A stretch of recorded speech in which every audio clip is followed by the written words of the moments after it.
साथियों, आज 1 जनवरी 2024 को भीमा कोरेगांव क्रांति दिवस विजय दिवस का 206 साल वर्षगांठ का कार्यक्रम गणेश प्रेस बीबी टोला में हम लोग कर रहे हैं।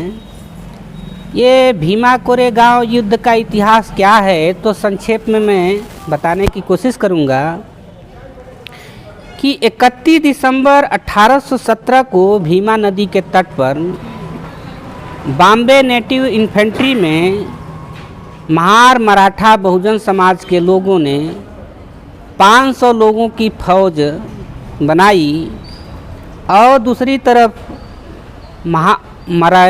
ब्राह्मण पेशवाओं की 30,000 फौज, जिसमें 2,000 सैनिक भाग गए थे। 28,000 पेशवा ब्राह्मणों की सैनिक से सेना से 500 महार मराठा बहुजन लोगों ने युद्ध किया और मात्र 12 घंटे की लड़ाई में जो घनघोर युद्ध हुआ और उसमें 48 लोग जो बॉम्बे नेटिव इन्फेंट्री से थे उसमें मारे गए। बाकी 28,000 लोगों को गाजर मूली की तरह ख़त्म किया। ऐसे इतिहास को पुनर्जीवित करने के लिए, गौरवशाली इतिहास को जानने समझाने के लिए हम आज ये चर्चा प्रबोधन का कार्यक्रम कर रहे हैं। ये लड़ाई हुई क्यों?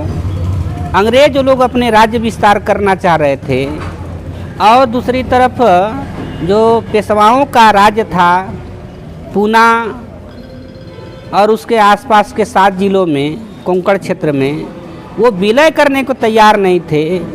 तो अंग्रेज़ों ने उन महार मराठा लोगों को अपनी सेना में शामिल किया, जिसके खिलाफ ब्राह्मणों ने बहुत ज़्यादा जुल्म अत्याचार किया। उनको अपने सेना में शामिल किया। अपने अपमान का बदला लेने के लिए शिवाजी महाराज और संभाजी महाराज की हत्या का बदला लेने के लिए 500 शूरवीरों ने लड़ाई लड़ी। दुनिया में ऐसा कोई इतिहास नहीं है कि मात्र 500 लोगों ने 28,000 लोगों को ख़त्म किया हो। ये इतिहास बाबा साहब को सबसे पहले कोलंबिया यूनिवर्सिटी में विश्व का इतिहास पढ़ने के दौरान जानकारी होती है। और भारत में जब आकर के हमारे आज़ादी का आंदोलन चलाते हैं तो भारत में बाबा साहब अम्बेडकर कहीं भी रहते थे, लेकिन 1 जनवरी को हर साल भीमा कोरेगांव अनपढ़ नौजवानों को सल्यूट करने के लिए जाते थे।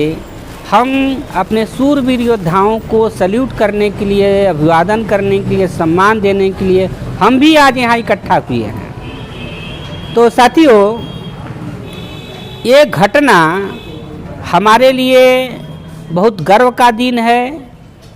आज हमारी लड़ाई अभी भी उन लोगों से जारी है जो लोग आज भी देश पर ईवीएम के माध्यम से पेशवाई को, ब्राह्मणशाही को हमारे ऊपर ज़बरदस्ती से थोपना चाह रहे हैं। संविधान का निर्माण अगर बाबा साहब अम्बेडकर को पढ़ने का अवसर नहीं मिलता तो संविधान बनाने का भी अवसर उनको नहीं मिलता।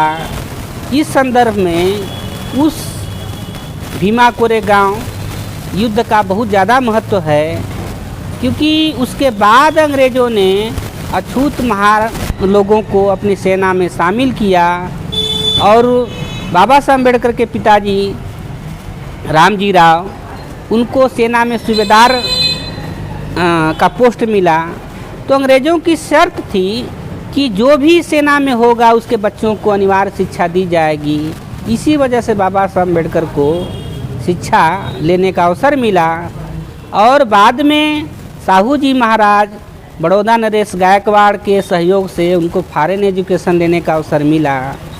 और जब ट्रांसफ़र ऑफ पावर हुआ 15 अगस्त 1947 को, उसके बाद संविधान सभा में बाबा साहब अम्बेडकर को लिया गया, मजबूरी में लिया गया और बाबा साहब की वजह से भारत को संवैधानिक लोकतंत्र नसीब हुआ।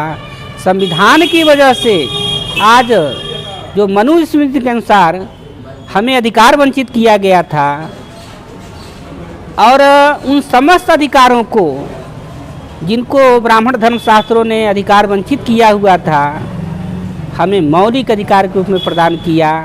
आज शिक्षक के तौर पर मैं पढ़ाने का काम कर रहा हूँ, समाज में प्रबोधन जागरण करने का काम कर रहा हूँ, इस गौरवशाली इतिहास को बताने का काम कर रहा हूँ। इसी क्रम में आपसे मुलाकात है। धन्यवाद कि आपने हमें अपनी बात रखने का अवसर दिया।